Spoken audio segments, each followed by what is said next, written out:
Number 49, solve the equation x squared minus 2x minus 48 equals 0. Again, we've got ourselves a quadratic equation here.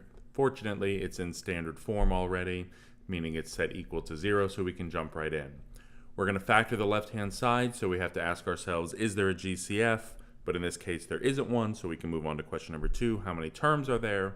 We have 3 terms, which means we're going to use the scissors method, but because the coefficient of our squared term here is a 1, we're really using the really simplified version of scissors, meaning we're just going to take factors of this constant.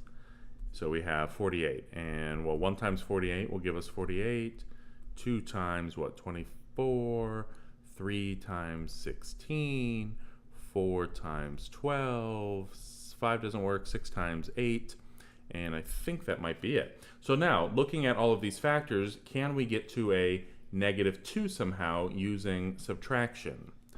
Well, we can't get there with 1 and 48, or 2 and 24, or 3 and 16. Can't get there with 4 and 12, but I think we can get there with a 6 and an 8, provided we use the correct sign. So we want to get there using subtraction.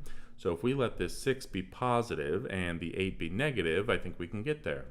So we know this will factor into 2 binomials, and don't forget equals 0.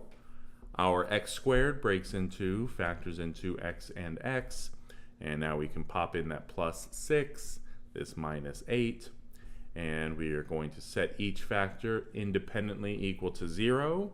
So we have x plus 6 equals 0, x minus 8 equals 0, and now let's solve. So we'll subtract 6 from both sides, so we end up with x equals -6. We'll add 8 to both sides here to get x all by itself, so x equals +8. And there we have our 2 proposed solutions for number 49. I would plug them back into the original equation and verify that you get a true statement, but here we have number 49, x equals -6 and x equals 8.